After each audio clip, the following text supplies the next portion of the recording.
પણ માર્ગ જુદા જુદા છે. જ્ઞાની જગતને આ સત્ય માને છે, જ્યારે ભગવત જગતને સત્ય માને છે. જ્ઞાની અને ભગવત પરમહંસનું લક્ષ્ય તો એક જ છે, પણ તે સાધનો જુદા જુદા છે. જ્ઞાની પરમહંસ જગતને મિથ્યા રૂપે જુએ છે, જ્યારે ભગવત જગતને વાસુદેવ સ્વરૂપ જુએ છે. ભગવત કહે છે કે જગત મિથ્યા નહીં પરંતુ સત્ય છે, મારા વાસુદેવ મેં છે, જ્યારે શંકર સ્વામીએ જગતને મિથ્યા માન્યું છે. શબ્દમાં થોડો ભેદ છે, પણ તત્વમાં ભેદ નથી. જ્ઞાની જગતને આ સત્ય અને સર્વનો દ્રષ્ટા ઈશ્વર સત્ય છે એમ માને છે, જ્યારે ભગવત જગત બ્રહ્મનું જ સ્વરૂપ છે એમ માને છે. જ્ઞાનીનો વિવર્તવાદ છે, તે માને છે કે દૂધનું દહીં થાય છે, પણ દહીંથી દૂધ નથી થતો.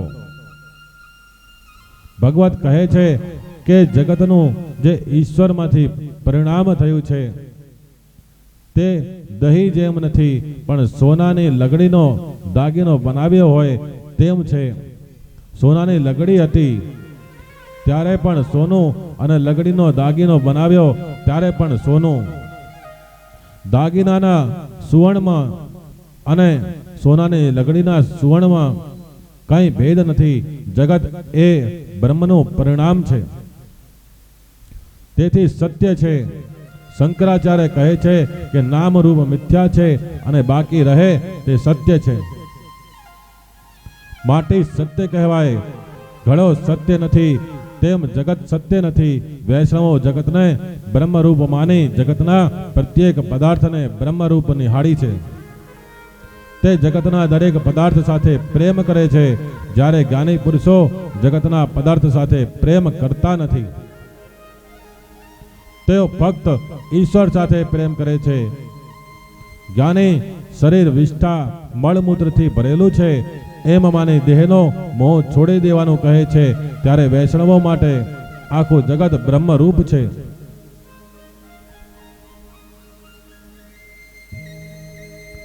સિયા રામ મેં સબ જગ જાની, કરું પ્રણામ જોરી જુગ પાની. જ્ઞાનીની નજર સ્ત્રી ઉપર પડે તો તેને હાડચામની પૂતળી અને વિષ્ઠા મળમૂત્રથી ભરેલી છે એમ માની તેની સામેથી દ્રષ્ટિ હટાવી લે છે. જ્યારે વૈષ્ણવોની નજર તેની ઉપર પડે તો તેને લક્ષ્મી માનશે. જ્ઞાનીનો માર્ગ સાધારણ માનવી માટે થોડો અઘરો છે, જ્યારે વૈષ્ણવનો માર્ગ આપણા માટે સરળ અને સુલભ છે. જગત બ્રહ્મરૂપ છે એમ માનવું સહેલું છે, જે દેખાય છે તેને મિથ્યા માનવું અઘરું છે. કોઈ પણ વસ્તુમાં તિરસ્કાર રાખવા કરતા તેમાં ભગવત ભાવ રાખી નિર્વિકાર રૂપે વંદન કરતું ઉત્તમ છે.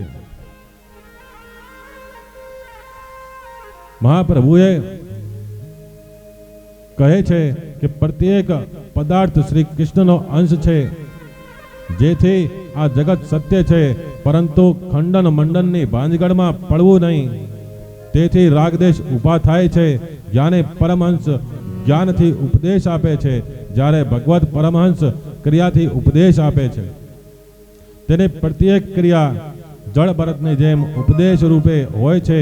જ્ઞાને પરમહંસનો આદર્શ ઋષભદેવ અને ભગવત પરમહંસનો આદર્શ ભરતજી બતાવે છે. ઋષભદેવ પાગલ જેવા થઈ જગતમાં ભ્રમણ કરે છે, તે સર્વ સંગનો ત્યાગ કરશે. ભરતજી સર્વમાં ઈશ્વરનો ભાવ રાખી સર્વની સેવા કરશે.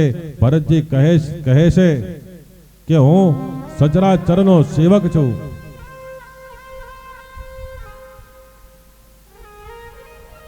પંચમ સ્કંદ એ ભાગવતનું બ્રાહ્મણ એટલે કે ભાષ્ય વ્યાખ્યાન રૂપ છે. બીજા સ્કંદમાં ગુરુએ સાધન આપ્યું છે, પછી જ્ઞાન આપ્યું. જ્ઞાનને જીવનમાં કેવી રીતે ઉતારવું તે ત્રીજા અને ચોથા સ્કંદમાં સર્ગ વિસર્ગ લીલામાં બતાવ્યું છે. હવે પ્રશ્ન એ છે કે જ્ઞાનને સ્થિર કેમ કરવું? જ્ઞાનને સ્થિર કેમ કરવું એ 5મા સ્કંદમાં સ્થિતિ લીલામાં બતાવ્યું છે. સ્થિતિ એટલે પ્રભુનો વિજય, સર્વ ચરાચર પ્રભુની મર્યાદામાં છે. પરીક્ષિત રાજા સુખદેવજીને પ્રશ્ન કરે છે, કોઈ સ્વયંભૂ મનુ મહારાજના પુત્ર પ્રિયવ્રત રાજાને લગ્ન કરવાની ઈચ્છા ન હતી, છતાં તેણે લગ્ન કેમ કર્યું? ગ્રસ્ત આશ્રમમાં રહેવા છતાં તેમણે સિદ્ધિ સી રીતે પ્રાપ્ત કરી? તેમની ભક્તિ શ્રી કૃષ્ણમાં કેવી રીતે દૃઢ થઈ? સુખદેવજી કહે છે કે રાજન, ઘર સંસાર એ ભક્તિમાં બાધક થાય છે, કારણ કે ગ્રસ્ત આશ્રમની હોય તે મિત્ર, શત્રુ, ચોર કે શેઠમાં સમભાવ રાખી શકશો નહીં. જ્યારે શ્રી કૃષ્ણનો ગ્રસ્ત આશ્રમ એવો હતો કે તે સર્વમાં સમભાવ રાખતા હતા. આ માટે એક પ્રસંગ જોઈએ. એકવાર દુર્યોધન શ્રી કૃષ્ણની પાસે મદદ લેવા માટે ગયો. પહેલા આજ દુર્યોધને શ્રી કૃષ્ણનું અપમાન કર્યું હતું, છતાં તે નફ્ફટ થઈ તેમની પાસે મદદ માંગવા આવ્યો. સાધારણ મનુષ્ય હોય તો તે ક્યારેય પોતાને થયેલું અપમાન ભૂલતો નથી, પણ આ તો ભગવાન હતા. તેથી મદદ માંગવા આવેલા દુર્યોધનને મદદ આપવા કબૂલ થયા. તે સમયે અર્જુન પણ મદદ માટે તેમની પાસે આવ્યો. અર્જુન અને દુર્યોધન બંને તેમની પાસે બેઠા છે. દુર્યોધન ભગવાનને કહે કે હું પ્રથમ આવ્યો છું, જેથી પ્રથમ માંગીશ. શ્રી કૃષ્ણ કહે કે હું બંનેને મદદ કરીશ. મારી પાસે 2 પ્રસ્તાવ છે, તેમાંથી તું મને તે એક પ્રસ્તાવનો સ્વીકાર કર. મારા એક પક્ષમાં મારા સિવાય મારી નારાયણી સેના રહેશે, અને બીજા એક પક્ષમાં અસ્ત્ર શસ્ત્ર વગર હું રહીશ. તેમણે આ 2 માંથી જે પસંદ હોય તે કહો. દુર્યોધને શ્રી કૃષ્ણ પાસે નારાયણી સેનાની માંગણી કરી અને અર્જુને અસ્ત્ર શસ્ત્ર વગરના શ્રી કૃષ્ણ માંગ્યા. આમ શ્રી કૃષ્ણે બંને પક્ષને સહાય કરી. શ્રી કૃષ્ણ ગ્રસ્ત આશ્રમી નથી, પણ આદર્શ સંન્યાસી છે. તેમણે દુર્યોધન અને અર્જુન બંને ઉપર સમભાવ રાખ્યો છે, સમદ્રષ્ટિ રાખી છે. પ્રિયવ્રત રાજાના મનમાં થયું કે ઘરમાં રહીને પ્રભુની ભક્તિ થતી નથી. ગ્રસ્ત આશ્રમમાં ભક્તિ કરતા વારંવાર વિઘ્ન આવે છે. તેથી પ્રિયવ્રત રાજાએ વિચાર્યું કે મારે આ વ્યવહાર છોડી દેવો છે. પરમાર્થમાં આ ભેદ બુદ્ધિ અને વ્યવહારમાં ભેદ બુદ્ધિ રાખવી પડે છે. વ્યવહારમાં ભેદભાવ જાગવાથી બધા દોષ આવે છે. ભેદભાવ હોય તો કામ, ક્રોધ, રાગ, દેશ જેવા વિકારો આવે છે. જ્ઞાની પુરુષો સર્વને આ ભેદભાવથી જુએ છે. વ્યવહાર અને પરમાર્થને એક કરવો ઘણો કઠિન છે. ભેદભાવથી વ્યવહારમાં વિષમતા અને વેર ઉત્પન્ન થાય છે. તેથી જ્ઞાનીઓ સર્વ પ્રવૃત્તિઓ છોડીને એકાંતમાં ભક્તિ કરે છે. પ્રિયવ્રત રાજાને એવી ઈચ્છા થઈ કે એકાંતમાં બેસી ઈશ્વરનું આરાધન કરીશ. ત્યાં બ્રહ્માજી આવ્યા. બ્રહ્માજી પ્રિયવ્રત રાજાને કહે છે કે પ્રારબ્ધ ભોગ્યા વગર છૂટકો નથી. મને પણ પ્રવૃત્તિ કરવાની ઈચ્છા નથી, છતાંય પરમાત્માની આજ્ઞામાં રહીને હું પ્રારબ્ધ પૂરું કરું છું. તમને વનમાં જવાની હજુ વાર છે, તેથી ઘરમાં રહીને ભક્તિ કરો. જે જીતેન્દ્રિય છે તે ઘરમાં રહીને પણ ઈશ્વરનું આરાધન કરી શકે છે. જે જીતેન્દ્રિય નથી તે વનમાં જાય તોય પણ પ્રમાદ પામે છે. ભરત સ્ત્રી, પુરુષ, સ્ત્રી, પુત્ર વગેરેનો ત્યાગ કરીને વનમાં ગયેલા, તો ત્યાં પણ તેમણે સંસાર ઉભો કર્યો. ભરતજી વનમાં જઈને ભૂલા પડ્યા અને પહેલા જ દૈત્યો વચ્ચે રહી અનેક પ્રકારનું દુઃખ સહન કરી ઘરમાં ભક્તિ કરી શકે છે. ભાગવત સર્વને માટે છે, ઘર છોડી તપશ્ચર્યા કરનારા માટે અને ઘરમાં રહેનાર માટે ભાગવતની કથા એ માર્ગદર્શક છે. એવું નથી કે ઘર છોડનારને ભગવાન મળે છે. પ્રહલાદજીએ ઘરમાં જ ભગવાનના દર્શન થયા છે. ઘરનું વાતાવરણ પ્રતિકૂળ હતું છતાં પ્રહલાદ ઘરમાં જ ભજન કરી શક્યા છે. મનુષ્ય જીવનમાં લક્ષ્ય નક્કી કરવાની બહુ જરૂરત છે. લક્ષ્યને ધ્યાનમાં રાખી બધો વ્યવહાર કરજો. ઘર ભક્તિમાં બાધક છે એમ માની ભરતજી ઘર છોડીને વનમાં ગયા તો ત્યાં પણ ભક્તિ કરી શક્યા નહીં. જ્યાં જાઓ ત્યાં આ પંચ વિષયો સાથે આવે છે. ઘરમાં રહીને ભક્તિ કરવી હોય તો પ્રહલાદનો આદર્શ નજર સમક્ષ રાખો.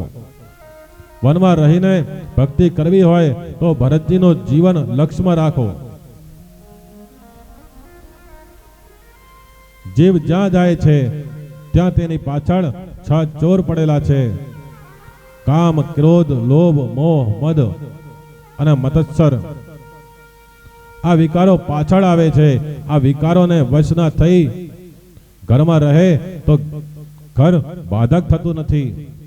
ગ્રસ્ત આશ્રમ એક કિલ્લો છે તેમ રહીને લડવું એ ઉત્તમ છે. 6 શત્રુઓ વનમાં જાઓ તો પણ તમારી સાથે આવે છે અને પંજવે છે. આ ચારો સામે ઉલટું ઘરમાં રહી આ શત્રુઓને જીતવાનું સહેલું છે. સુખી થવું હોય તો તમારી ઉંમરના 40મા વર્ષે સંસારને ધીરે ધીરે સંકેલવા લાગો અને 51 વનમાં જાઓ. બ્રહ્માજી પ્રિયવ્રત રાજાને લગ્ન કરવાનું કહે છે. લગ્ન વગર આ વિકાર વાસનાનો નાશ થઈ શકતો નથી. થોડો વખત સંસાર સુખ ભોગવી પછી તમે પરમાત્માનું આરાધન કરજો. વ્યવહાર કરો પણ એવી રીતે કરો કે પુનર્જન્મનું વિચારું ના થાય. રાગ દેશ વગર કરેલો વ્યવહાર મનુષ્યને મુક્તિ અપાવે છે. પ્રિયવ્રતે લગ્ન કર્યા પછી તેને ત્યાં અનેક સંતાનો થયા. પ્રિયવ્રત પછી અગ્નિન્દ્ર રાજગાદી પર આવ્યા. થોડા સમય બાદ તેઓ રાજગાદી છોડી વનમાં જઈ તપ કરવા લાગ્યા. તે શાંતિથી તપ કરી રહ્યા હતા ત્યાં પૂર્વ જન્મની વાસના વિઘ્ન કરવા આવી. પૂર્વ જન્મની વાસના જલ્દી છૂટતી નથી. ઇન્દ્રિયોને જે સુખ એકવાર આપ્યું તે ફરીથી માંગશે. વિષયોમાં જ્યાં સુધી આકર્ષણ છે ત્યાં સુધી વિશેચ્છાનો નાશ થતો નથી. પણ વિષયોનું આકર્ષણ ના રહે તો વિશેચ્છાનો વિનાશ થાય છે.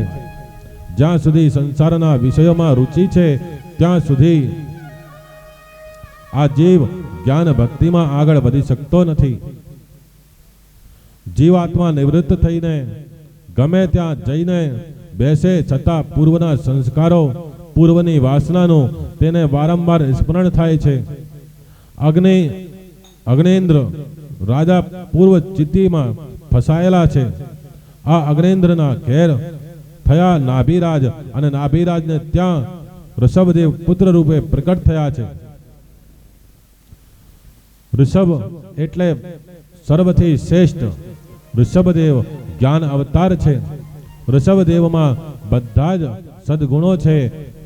ઇન્દ્ર એક વખત મેઘોને આજ્ઞા કરી કે વરસાદ ના થવા દેશો. ઋષભદેવ શું કરે છે તે મારે જોવું છે. ઋષભદેવે યોગ બળથી મેઘો ઉત્પન્ન કર્યા. ઋષભદેવ પોતાના સંતાનોને ઉપદેશ આપતા કહ્યું કે માનવ શરીર તપ કરવા માટે છે. સંસાર સુખ તો પશુ પક્ષી પણ ભોગવે છે. જે તપ કરતો નથી તેનું પતન થાય છે. મહામૂલો માનવ દેહ વિષય ભોગમાં વેડફી નાખશો નહીં. સર્વમાં પ્રભુને નિહાળો. જીવ માત્ર ઉપર દયા રાખો. કોઈ પણ જીવની હિંસા કરશો નહીં. જ્ઞાની પરમહંસોને જગતમાં કેવી રીતે રહેવું તે બતાવવા ઋષભદેવે સર્વ સંગનો ત્યાગ કર્યો, સર્વનો ત્યાગ કર્યો. તેમની પાસે અનેક સિદ્ધિઓ આવેલી, પણ તેમાં તેઓ ફસાયા નથી. ગ્રસ્ત ને પૈસો છોડવો, કામ સુખ છોડવું એ એટલો અઘરો નથી જેટલો મહાત્માઓને આ સિદ્ધિઓમાંથી છૂટવું, જ્ઞાનીઓને આ માયામાં સિદ્ધિઓ ફસાવે છે. ઋષભદેવ તો લગ્ન રહીને ફરે છે, ઊભા ઊભા ખાય છે, બળદેવ ભાજી ચાવે છે. કોઈ મારે તો મારા શરીરને માર પડે છે. મને શું, હું કોઈ શરીર નથી, શરીરથી આત્મા જુદો છે. આમ તેમ બોલે છે. તે જાણે છે સર્વ પણ અનુભવે છે. કોઈ એમના ધ્યાનમાં ભક્તિમાં કોઈ વિક્ષેપ પડે નહીં. તેથી જગતના લોકો એને પાગલ જેવું સ્વરૂપ બતાવે છે. ઋષભદેવજી પરમાત્માના સ્વરૂપમાં સ્થિર છે.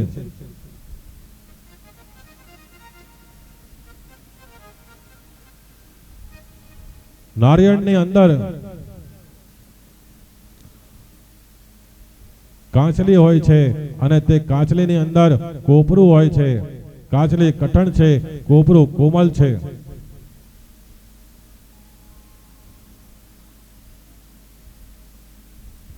કાચલીમાં સ્વાદ નથી, સ્વાદ તો કોપરામાં છે. આમ કાચલી કોપરું એક નથી, છતાં નારિયેળમાં જ્યાં સુધી પાણી છે ત્યાં સુધી કાચલી કોપરાની ને છોડતી નથી.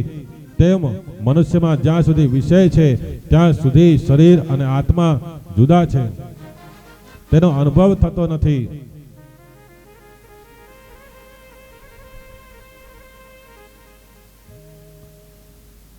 તેમ સંસારની કોઈ વસ્તુમાં સ્નેહ હોય ત્યાં સુધી શરીરથી આત્મા જુદો છે તેમ લાગતું નથી. નામ રૂપનો મોહ છૂટતો નથી ત્યાં સુધી આત્મા શરીરથી જુદો છે તે દેખાતું નથી. ઉલટો દેહ ધ્યાસ વધે છે. સંસારના જર પદાર્થો સાથે ઘણો સ્નેહ કરવાથી જડા ધ્યાસ પણ વધે છે. બ્રહ્મ જ્ઞાન વૈરાગ્ય વગર ટકતું નથી. બ્રહ્મ જ્ઞાનની વાતો કરે પણ પૈસા અને પ્રતિષ્ઠા સાથે પ્રેમ કરે તે ખરો જ્ઞાની નથી. ખરો જ્ઞાની એ જ છે કે જે ઈશ્વર સાથે પ્રેમ કરે. બ્રહ્મ જ્ઞાન થયું, ઈશ્વરમાં પ્રીતિ થાય તો બ્રહ્માનંદ મળે છે. આથી જ્ઞાની પુરુષે કોઈ પણ વસ્તુમાં સ્નેહ કરવો નહીં, કોઈ પણ વસ્તુનો સંગ્રહ કરવો નહીં. મહાપુરુષોની સેવા એ મુક્તિનું દ્વાર છે અને સ્ત્રી સંગી કામીઓનો સંગ એ નરકનું દ્વાર છે. જે મનુષ્ય આ મૃત્યુ રૂપ સંસારમાં ફસાયેલા બીજા લોકોને તારી ના શકે તે ગુરુ એ ગુરુ નથી.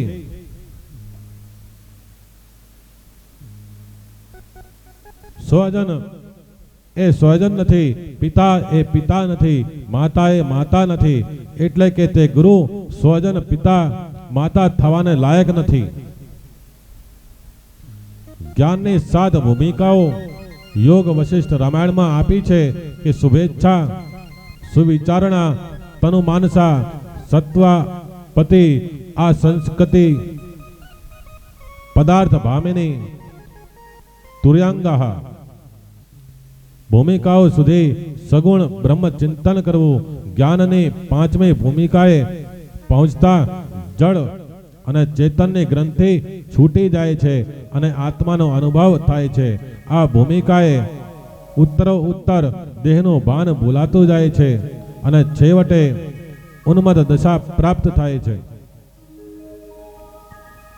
ઋષભદેવે પણ આવી દશા પ્રાપ્ત કરેલી, જેમણે અવધૂત વૃત્તિ ગ્રહણ કરેલી છે, જે આશા રહિત, વાસના રહિત અને તત્વનિષ્ઠ છે, એને અવધૂત કહે છે. કેટલાક લોકો તેમને મહાત્મા સમજીને માન આપે છે. ઋષભદેવને કોઈ માન આપે, કોઈ અપમાન કરે એ બધું જ ખોટું છે. જ્યાં માન નથી, અપમાન નથી જ્યાં સુખ નથી, દુઃખ નથી, તે આનંદમાં ઋષભદેવ સ્થિર છે. પરમાત્મા સત્ય છે, આનંદમય છે. ઋષભદેવ પરમાત્મામાં સ્થિર છે. ઋષભદેવને લોકો બહુ ત્રાસ આપવા લાગ્યા ત્યારે અવધૂત વૃત્તિ છોડીને અજગરી વૃત્તિ ધારણ કરે છે. અજગર બેસી જ રહે છે, તે હાલે નહીં, ચાલે નહીં. ઋષભદેવ પણ જ્યાં બેઠા છે ત્યાં જ લઘુ શંકા, દીર્ઘ શંકા કરે છે. પણ પરમાત્માનું સતત ધ્યાન કરવાથી ઋષભદેવજીના વિષ્ઠા મૂત્રમાં સુગંધ નીકળે છે. ઋષભદેવજીને જગત ને આદર્શ બતાવ્યો છે કે જ્ઞાની પુરુષોએ સિદ્ધિની ભાંજગણમાં પડવું નહીં. સિદ્ધિ પ્રભુ મિલનમાં વિઘ્ન કરનારી છે. ઘણીવાર તે પતન કરે છે. સિદ્ધિનો ઉપયોગ પ્રસિદ્ધિ લાવે, પ્રસિદ્ધિથી હું વધે અને અભિમાન વધે એટલે પતન કરે છે. ઋષભદેવજી જ્ઞાનની છેલ્લી કક્ષામાં છે. જ્ઞાનની છેલ્લી કક્ષામાં પહોંચ્યા બાદ શરીર 20-21 દિવસથી વધારે ટકતું નથી.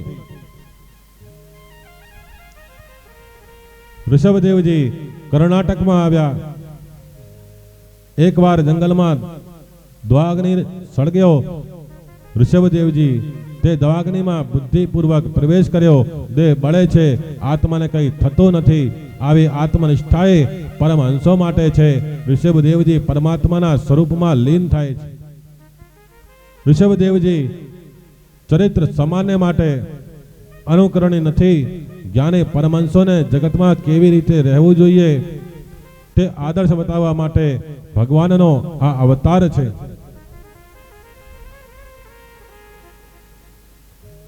ઋષભદેવજી પછી તેમના પુત્ર ગાદી ઉપર બેઠા, જેના નામ ઉપરથી આ દેશનું નામ ભારત પડ્યું છે.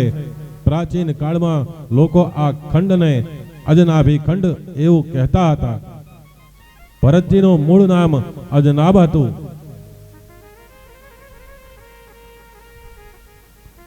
ભરતજીની કથા વર્તમાન કાળમાં વિશેષ ઉપયોગી છે. ભરતજી પરમ ભગવત છે. તેમના સંસર્ગમાં આવનાર સર્વમાં ભગવતનો ભાવ જાગતો, ભક્તિનો રાગ લાગતો. ભરતજીએ વ્યવહારની મર્યાદા છોડી નથી. તે મહાવૈષ્ણવ હતા. તે પણ જ્ઞાન કરતા હતા. તેનો પુણ્ય શ્રી કૃષ્ણના ચરણમાં અર્પણ કરતા. કર્મનું ફળ પ્રભુને અર્પણ કરવાથી કર્મનું અભિમાન રહેતું નથી. ભાગવતમાં સકામ કર્મની નિંદા કરવામાં આવી છે. સકામ કર્મમાં કંઈક ભૂલ થાય તો તેની માફી મળતી નથી. ભરત નિષ્કામ ભાવથી કર્મ કરતા અને તેનું પુણ્ય શ્રી કૃષ્ણને અર્પણ કરતા. ભરતજીને જુવાનીમાં વૈરાગ થયો. જુવાનીમાં જેને વૈરાગ આવે તે સંયમ કરી ભજન વધારે તો તેને વૃદ્ધ અવસ્થામાં પરમાત્માની પ્રાપ્તિ થાય છે. વૃદ્ધ અવસ્થામાં શરીરમાં શક્તિ ના હોય ત્યારે તમે ભક્તિ કરી શકો નહીં. શરીર દુર્બળ થાય પછી બ્રહ્મચાર્ય પાળે તેનો કોઈ અર્થ સરતો નથી. જેની પાસે કાંઈ નથી તે ત્યાગ કરે તેનો કોઈ અર્થ નથી. ભરતજીને ઘરમાં ગમ્યું નહીં. રાજ વૈભવ, સુખ સંપત્તિ, સ્ત્રી પુત્ર આદિ બધું જ છે. તેઓ વિચારે છે મેં ઘણા વર્ષો સુધી સંસારનું સુખ ભોગવ્યું, હવે વિવેકથી તેનો ત્યાગ કરીશ. બુદ્ધિપૂર્વક વિષયનો ત્યાગ કરો તો તે શાંતિ આપે છે. ભરતજી મહાન યોગી છે, મહાન જ્ઞાની છે, મહાન તપસ્વી છે. મનમાં સૂક્ષ્મ વાસના પણ રહી જાય તો જ્ઞાની અને યોગી બંનેનું પતન થાય છે. વાસના ભયંકર છે. ભરતજીએ બરાબર વૈરાગ્ય કેળવ્યો નથી. તે ઘર છોડીને વનમાં ગયા તો વનમાં તેમનું પતન થયું છે. ઘરમાં રહી ધીરે ધીરે સંયમ વધારો. તમારા મનને સમજાવો. તમારા મનને શુદ્ધ કરો. મનમાં કોઈ વાસના ના રહે. ઘર છોડીને જંગલમાં જાઓ એટલે તરત ભગવાન મળતા નથી. ઘરમાં સાવધાન થઈને જે ભક્તિ કરે તેને ઘરમાં પણ ભગવાન મળે છે. જે વનમાં જઈ ગાફેલ થયો તેને ત્યાં પણ માયા ત્રાસ આપે છે. ઘર છોડવાની જરૂર નથી, મનમાંથી ઘર ત્યાજવાની જરૂરત છે. જેના મનમાં ઘર છે ત્યાં તે જ્યાં જાય ત્યાં સંસાર કરે છે. જેને ઘરમાં રહીને ભક્તિ કરવી હોય તેને માટે પ્રહલાદનું ચરિત્ર ખૂબ જ લાભદાયી નીવડે છે. જે આગળ આવશે, પ્રહલાદજીએ ઘર છોડ્યું નથી, તેમની ભક્તિ ઘરમાં સફળ થઈ છે. કેટલાક એવું માને કે ભગવાન ઘરમાં બધી અનુકૂળતા કરી આપે, પછી જ હું ભગવાનની ભક્તિ કરીશ. જિંદગીમાં બધી અનુકૂળતા કોઈને મળી નથી અને મળશે નહીં, તો એ ભગવાનની ભક્તિ કરશે જ નહીં. ભરતજી ઘર છોડી વનમાં ગયા, પણ ઘરમાં છોકરાઓને રમાડતા હતા તે સૂક્ષ્મ વાસના મનમાં હતી. જંગલમાં ગયા પછી એ વાસના ફરી જાગી. માત્ર વાસનાનો વિષય બદલાયો. વનમાં ગયા પછી હરણને રમાડવા લાગ્યા. વાસના જ્ઞાની પુરુષોનું, મહાન યોગીનું પણ પતન કરાવે છે. ભરતજી હવે હરણ બાળને ગોદમાં રમાડે છે. હરણ બાળમાં મન ફસાયું છે. સુખદેવજી મહારાજ ભરત ચરિત્રનું વર્ણન કરે છે કે ભરતજી નેપાળમાં ગંડકી નદીને કિનારે તપ કરવા ગયા છે. નેપાળમાં પશુપતિનાથ વિરાજેલા છે. પશુપતિનાથનું શિવજીનું સ્વરૂપ અતિ દિવ્ય છે. ભરતજીએ સાથે કોઈ નોકર રાખ્યો નથી. એકાંતમાં એકલા બેસી ભક્તિ કરે છે. ઈશ્વર વિના બીજા કોઈના સાથે હશે તો તે ઈશ્વર ભજનમાં વિક્ષેપ કરશે. ભરતજી કહે છે, હું એકલો છું, હું એકલો જ નથી, મારા ભગવાન મારી સાથે છે. ગંડકી નું બીજું નામ છે શાલિગ્રામી, કારણ ગંડકીમાં અગણિત શાલિગ્રામ ભગવાન પ્રકટ થાય છે. ભરતજી મહારાજ ત્યાં તપ કરવા ગયા છે. ભરતજી સવારે 4 વાગે સ્નાન કરી કેળપૂર્ણ પાણીમાં ઉભા રહીને સૂર્યનારાયણનું ધ્યાન કરતા કરતા ગાયત્રીનો જપ કરવાનો એમનો નિયમ છે. બુદ્ધિના માલિક સૂર્યનારાયણ છે, તેથી સૂર્યની ઉપાસના કરવાથી બુદ્ધિ સુધરે છે. આપણે સર્વ સૂર્યનારાયણ ના રણમાં છીએ. સૂર્યનારાયણ સમસ્ત જગતને પ્રકાશ આપે છે, પણ તે વીજળી કંપની માફક બિલ મોકલતા નથી. સૂર્ય ભગવાન રવિવારે પણ રજા લેતા નથી. જે દિવસે તે રજા લેશે તે દિવસે જગતનો પ્રલય થશે. સૂર્ય પરમાત્માનો આકાર સ્વરૂપ છે.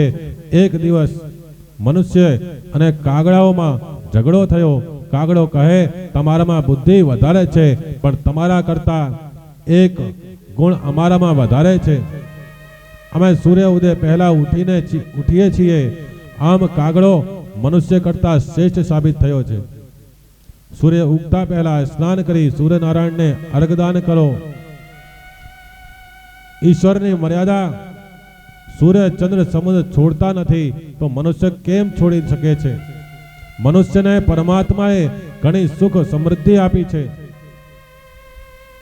સૂર્ય ઉદય થયા પછી ભરતજી જળમાંથી બહાર આવી સૂર્યનારાયણની સ્તુતિ કરે છે.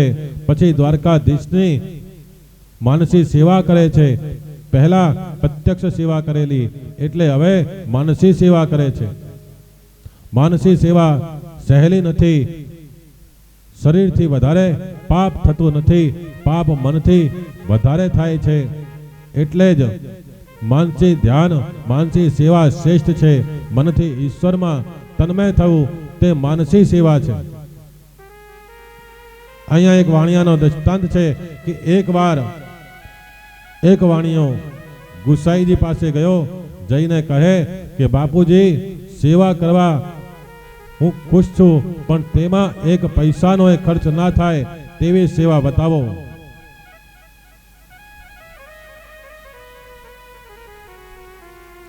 ગોસાઈજીએ તેમને માનસી સેવા બતાવી અને કહ્યું, માનસી સેવામાં બધું મનથી ધરાવવાનું હોય.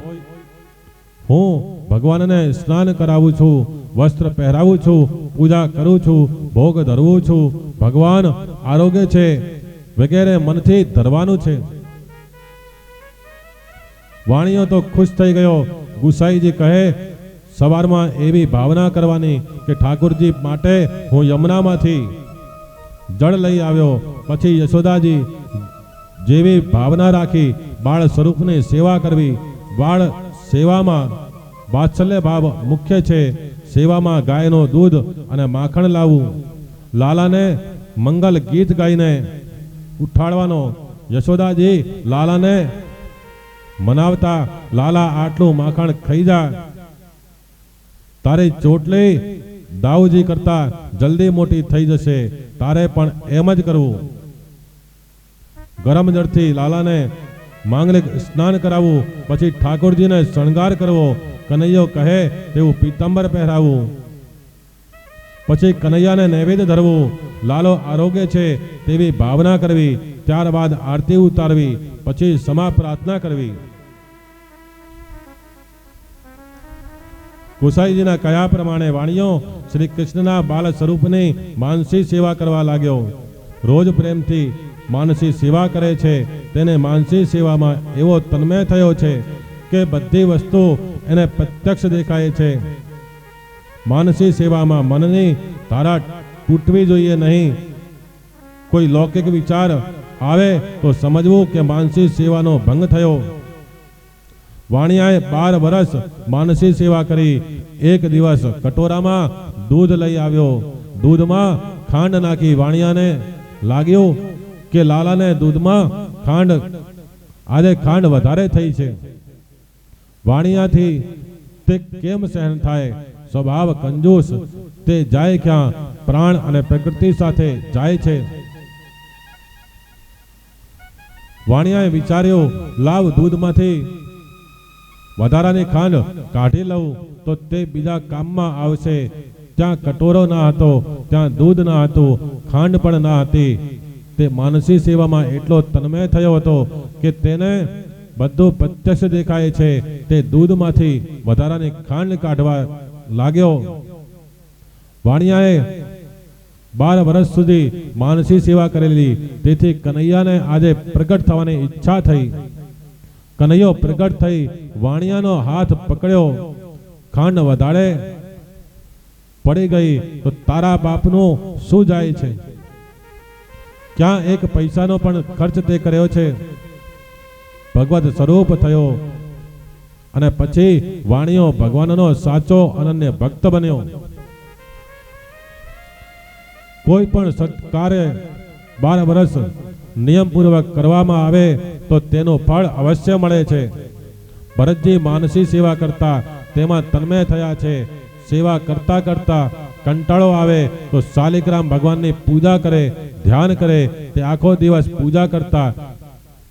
જે બહુ ભક્તિ કરે છે તેને માયા વધારે ત્રાસ આપે છે. માયાને થાય છે કે આ બહુ ભક્તિ કરે છે, મારા સાથે પગ મૂકીને, મારા માથે પગ મૂકીને ભગવાનના ધામમાં જશે. જેને બહુ ક્રોધ આવે છે, જે કામી છે, માયા કહે છે તે મરેલો છે, તેને શું મારવાનો? જે સતત ભક્તિ કરે છે એવા ભરતને માયા ત્રાસ આપવા ગઈ છે. રાજન, માયાએ ભરતના જીવનમાં એક પ્રસંગ ઉભો કર્યો છે કે ગરમીના દિવસો હતા. સૂર્યનો ઉદય થયો. ભરતજી જળમાંથી બહાર આવ્યા. તે સમયે 9 માસ પૂર્ણ કરેલ સગર્ભા હરણી ત્યાં જળપાન કરવા માટે આવી. તેને બહુ તરસ લાગી હતી. જ્યાં તે જળપાન કરવા ગઈ કે સિંહ ગર્જના કરી. સિંહની ગર્જના સાંભળી હરણી ગભરાઈ. ગંડકી નદીનો નાનકડો પ્રવાહ હતો. હરણીએ નદીની સામે કાંઠે જવા માટે કૂદકો માર્યો. પ્રસવનો સમય થયો હતો.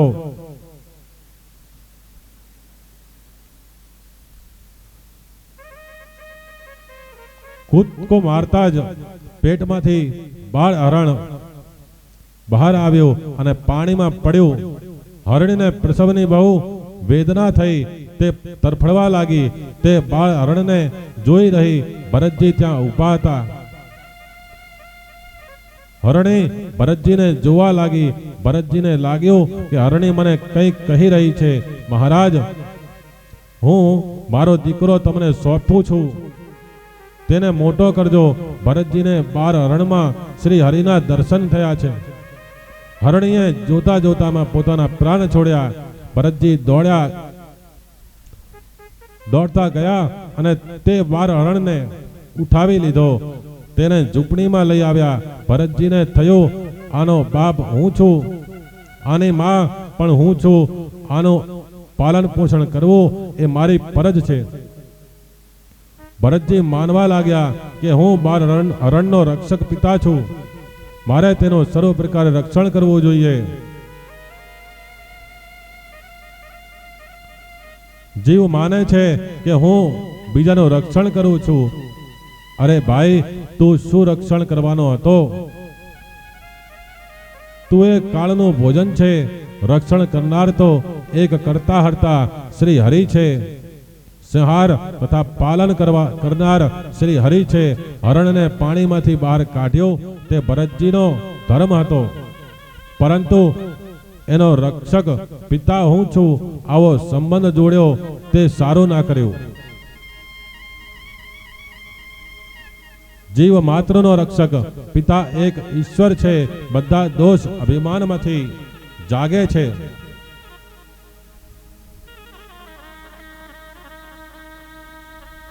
ભરતજી હરણ બાળનું લાલન પાલન કરવા લાગ્યા.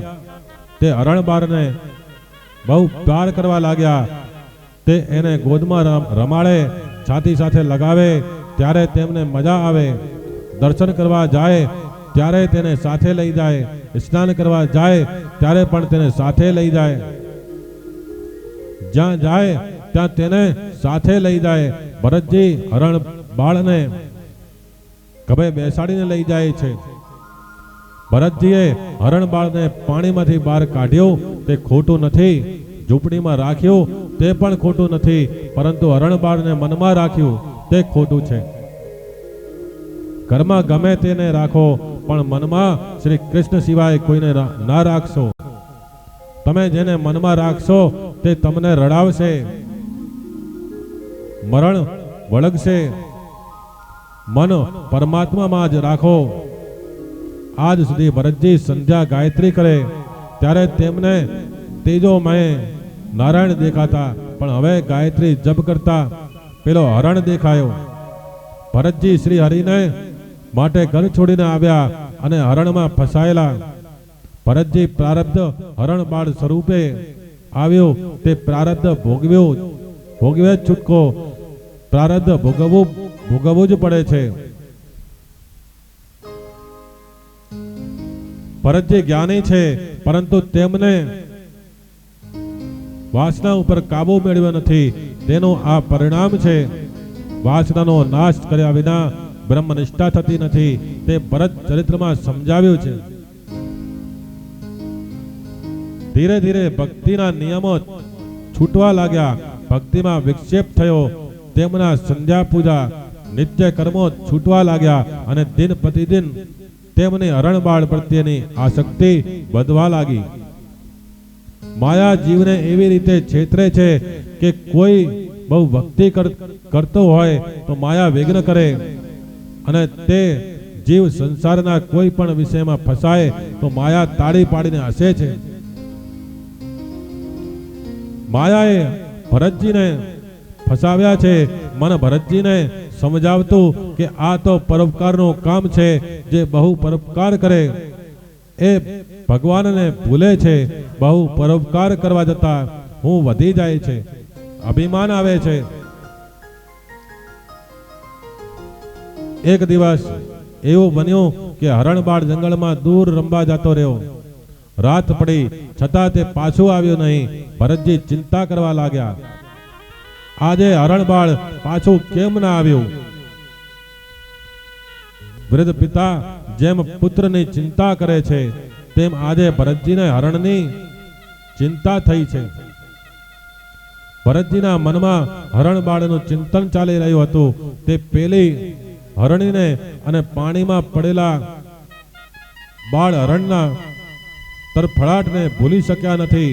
બરાબર તે વખતે હરણ બાળ ઝૂંપડીમાં પાછું આવ્યું અને ભરતજીને આંખ ઉઘાડીને જોયું. કાળને કોઈની દયા આવતી નથી. કાળ કદી એવું વિચારતો નથી કે આપણે પોતાનું કાર્ય પૂરું કર્યું કે નથી. માટે મૃત્યુની રોજ તૈયારી રાખો. જિંદગી એવી રીતે જીવો કે મૃત્યુ આવે ત્યારે તમે સાવધાન અસાવધાન ના રહો. તમને ઉપાડી જવાની તક મૃત્યુને ના આપો. ભરતજીને કાળ પડકારવા આવ્યો. ભરતજીના મનમાં બાળ હરણનું સ્મરણ ચાલતું હતું. હરણનું ચિંતન કરતા કરતા ભરતજીએ શરીરનો ત્યાગ કર્યો. મરતી વેળા હરણના ચિંતનથી તેમનું હરણનું શરીર મળ્યું.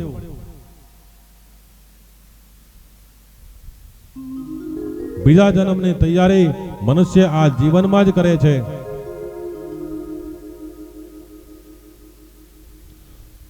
આ જીવનમાં વિયા મળે છે પણ ફળ નહીં. પૂર્વ જન્મમાં કરેલું તપ નિષ્ફળ જતું નથી. જન્માંતરની સાથે જ ભરતજીએ પોતાના પૂર્વ જન્મ યાદ આવ્યો. તેથી હરણ રૂપે અવતારેલા ભરતજીના પશ્ચાતાપનો પાર ના રહ્યો. પૂર્વ જન્મમાં હરણ બાળ ઉપર મમતા રાખેલી તે યાદ આવી. એના માટે કવિ કહે છે કે આ મનુષ્ય અવતાર બહુ મોંઘો મળ્યો છે. આવી રીતે એને બીડવશો નહીં, બગાડશો નહીં. મળ્યો મનુષ્ય જન્મ અવતાર.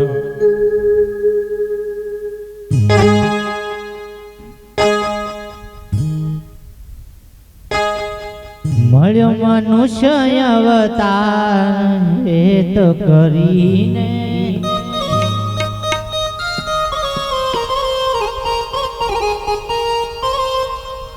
તે તો ભજન નહીં ભગવાન હેત કરીને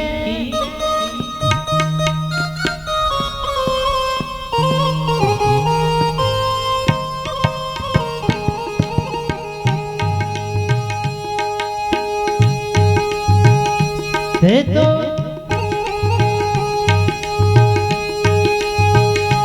તને મળ્યો મનુષ્ય અવતાર હેત કરીને તે તો ખાઈશ જમનો માર પેટ ભરીને માટે રામ નામ અંબા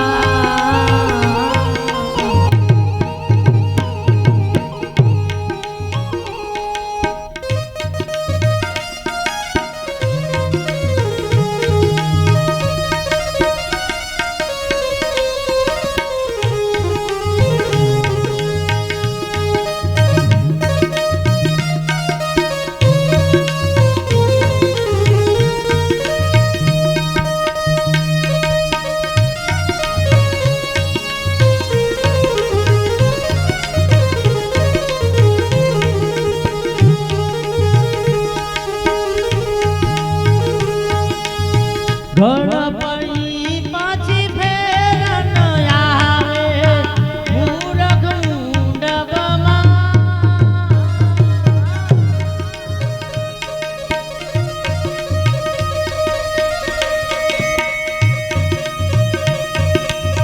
ગઈ પણ પાછી ફેર ન આવે મૂરખ મુંડકમાં તે તો અસાગરની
ગુરુ ગમ પાયો મન મેરે હાજો યુક્તિ કરી જદુરા ગંગાદાસ કો જ્ઞાન બતાયો રામદાસ મહારાજ હેત કરી માટે મન મનુષ્ય અવતાર હેત કરી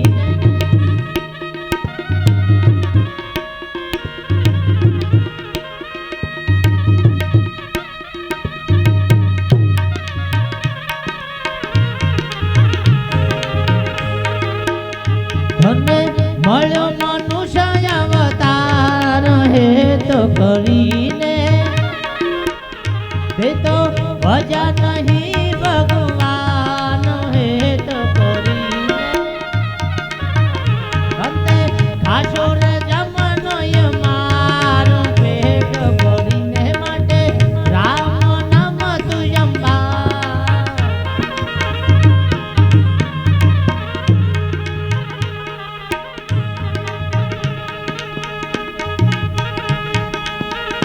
માટે મળ્યો મનુષ્ય અવતાર હેત કરીને માટે મળ્યો મનુષ્ય અવતાર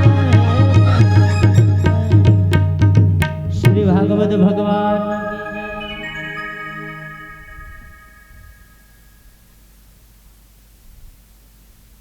જીવ જ્યાં જાય છે ત્યાં સુખ માનીને જીવે છે, પણ ભરતજીનો જીવ હરણના શરીરમાં હવે સાવધ થઈ ગયો એટલે એમને હરણના શરીરમાં પણ જરાય આનંદ આવતો નથી. તેમણે હરણ શરીરમાં તપ શરૂ કર્યું છે. હરણ બાળે ગંડકી નદીમાં સ્નાન કર્યું, ઝાડના સુકાયેલા પાન ખાય છે, ખડ તોડીને ખાતા નથી, કારણ તેની ઉપર જંતુ હોય છે. હિંસા થાય તો નવું પ્રારબ્ધ ઊભું થાય.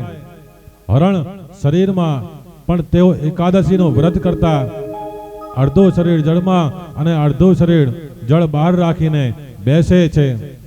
પૂર્વ જન્મમાં હરે નમઃ મંત્રનો જપ કરતા. તે યાદ આવતા હરણ શરીરમાં પણ તે જપ કરે છે. જેટલા દિવસ બાર હરણને સંગે રહ્યા તેટલા દિવસ હરણ તરીકે રહ્યા છે.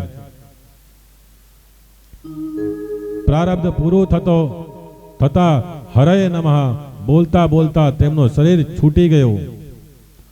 પવિત્ર બ્રાહ્મણને ઘેર પ્રગટ થયા. આ ભરતજીનો છેલ્લો જન્મ છે.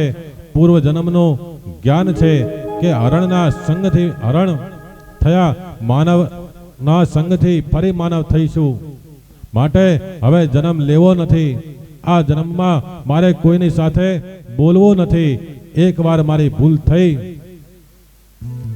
હવે હું સાવધાન રહીશ. બાલ અવસ્થાથી જ ભરતજીને ભક્તિનો રંગ છે. શાસ્ત્રમાં છેલ્લા જન્મના કેટલાક લક્ષણો બતાવ્યા છે. બાલ્ય અવસ્થાથી જેને ભક્તિનો રંગ લાગે તો માનવું કે આ તેનો છેલ્લો જન્મ છે. જેની બુદ્ધિમાંથી કામ ગયો હોય તો માનવું કે આ તેનો છેલ્લો જન્મ છે. પ્રત્યેક વસ્તુ જોતા જેને ભગવત ભાવ જાગે તો માનવું કે આ તેનો છેલ્લો જન્મ છે. જેની દ્રષ્ટિ જ્યાં જાય ત્યાં ભગવાન દેખાય તો માનવું કે આ તેનો છેલ્લો જન્મ છે. જે હૃદયથી અત્યંત દીન છે તો માનવું કે આ તેનો છેલ્લો જન્મ છે. જેની બુદ્ધિમાંથી અભિમાન ગયું છે તો માનવું કે આ તેનો છેલ્લો જન્મ છે. જળ ભરતજીનો આ છેલ્લો જન્મ છે એટલે આ જન્મમાં તેમણે કોઈમાં કોઈ આસક્તિ રાખી નથી. તે હસતા નથી, રડતા નથી, કોઈની સાથે વાત પણ કરતા નથી. કાયમ મૂંગા રહે છે.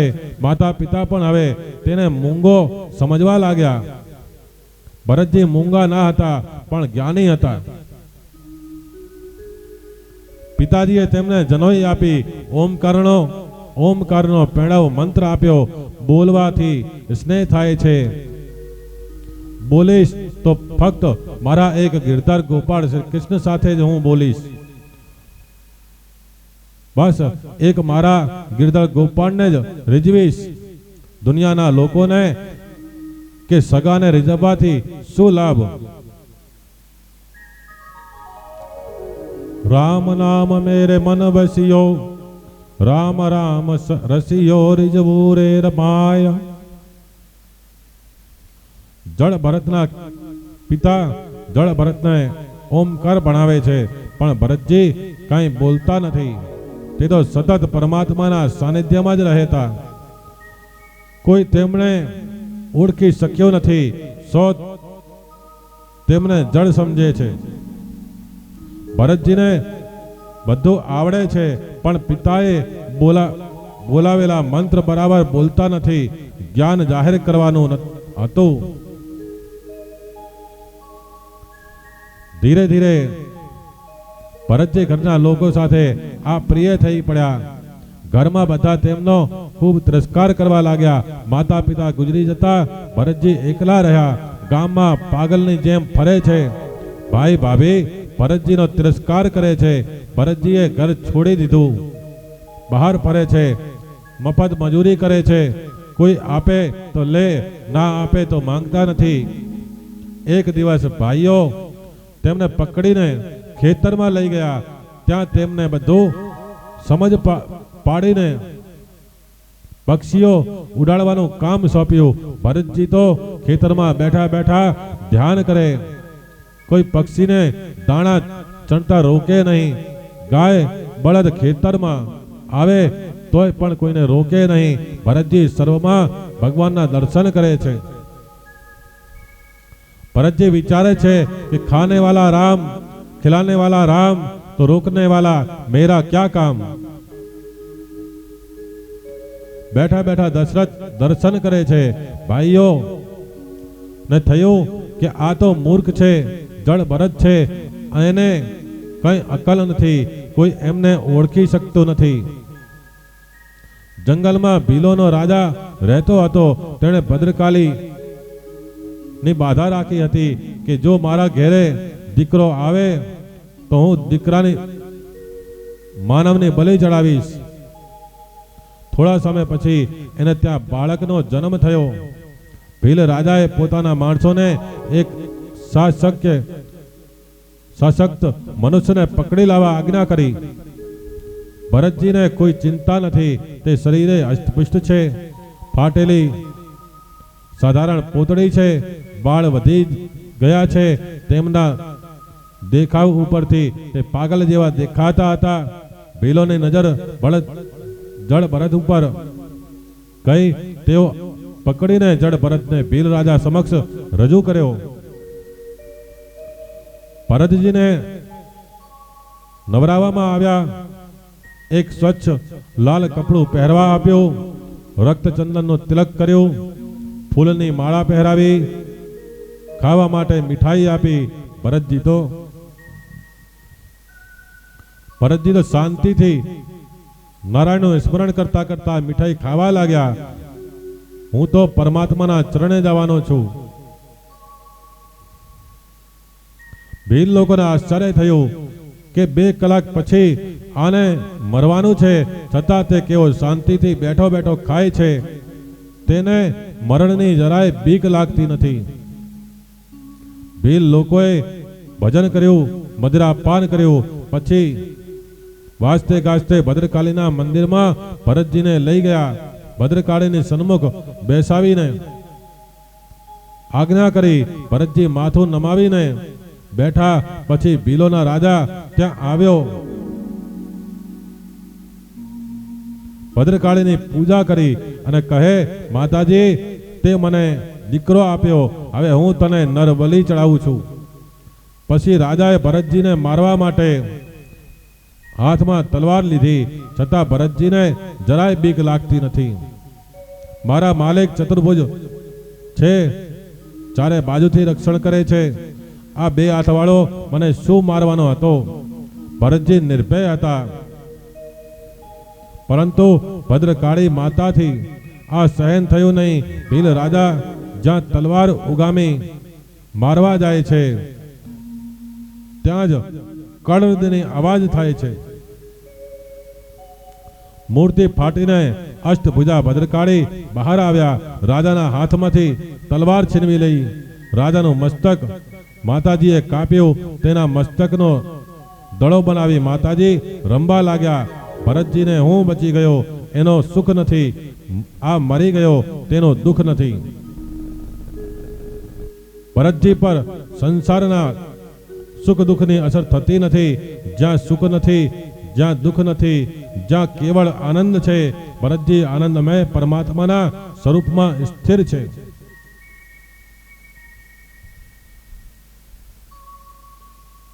હવે ભરતજીએ નિશ્ચય કર્યો કે મારે ઘેર કે ખેતરમાં જવું નથી, શરીરનું પ્રારબ્ધ પૂરું કરવું. તે ફરતા ફરતા ઈશુમતી નદીના કિનારે આવ્યા. સિંધુ સોવીર પ્રદેશનો રાજા રાહુગણ કપિલ મુનિના આશ્રમમાં તત્વજ્ઞાનનો ઉપદેશ લેવા જઈ રહ્યા હતા. 4 ભાઈઓ પાલકી ઉપાડીને લઈ જતા હતા. ઈક્ષુમતી નદીના કિનારે જળપાન કરવા માટે મુકામ કર્યો. પાલખી ઉચકનાર એક ભાઈ નાસી ગયો. રાજાએ કહ્યું, રસ્તે જે કોઈ મળે તેને પકડી લાવો. સેવકો શોધવા નીકળ્યા. ભરતજી ત્યાં ફરતા હતા, શરીરે અષ્ટપુષ્ટ હતા. સેવકોએ કહ્યું, એ ચાલ, તને મજૂરી આપીશું. ચાલ કહ્યું એટલે ચાલવા લાગ્યા. તેમણે કહ્યું, આ પાલખી ઉપાડવાની છે. પૂર્વ જન્મમાં અનેક વાર પાલખીમાં વિરાજેલા હતા, પણ પાલખી ઉપાડવાનો પ્રસંગ આ પહેલો જ આવ્યો. ભરતજીએ કોઈ આનાકાની કર્યા વગર પાલખી ઉપાડી નારાયણનું સ્મરણ કરતા કરતા ચાલવા લાગ્યા.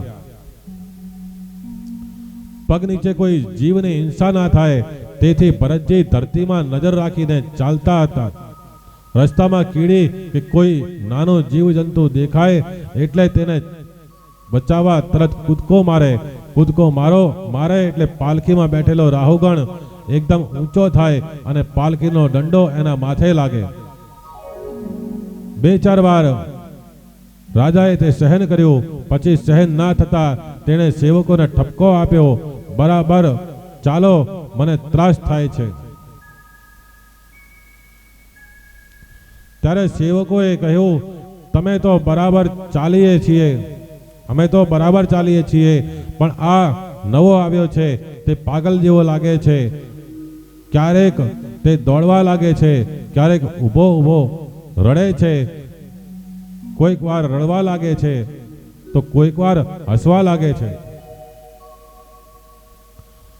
રાજા રાહુગણે ભરતજી ઉપર નજર રાખી. ભરતજી રસ્તામાં કીડીઓ જોઈ. કીડીમાં પણ શ્રી કૃષ્ણ વિરાજેલા છે એવી બ્રહ્મદ્રષ્ટિથી ભરતજી જગતને જોતા. કીડીઓ દેખાતા તેમણે જોરથી કૂદકો માર્યો. રાજા રાહુગણથી આ સહન થયું નહીં. તેણે ભરતજીના નો તિરસ્કાર કર્યો.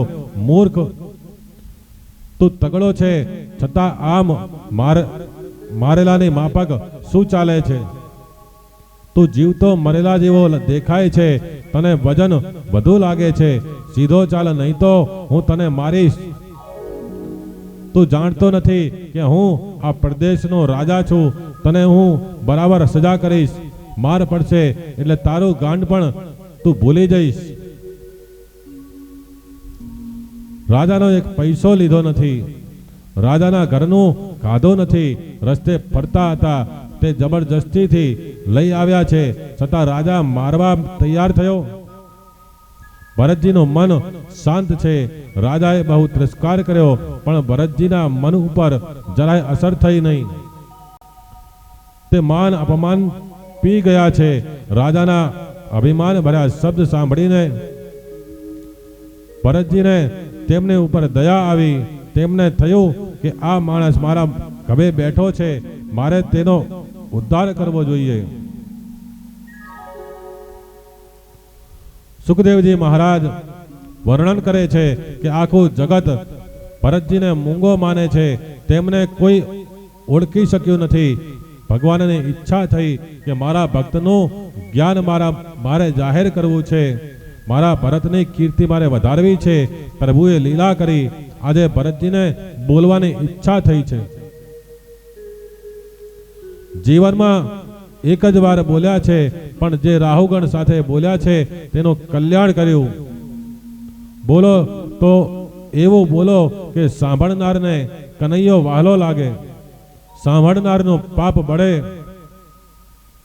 ભરતજી ને રાજા રાહુગણે બોધ આપવાની ઈચ્છા થઈ.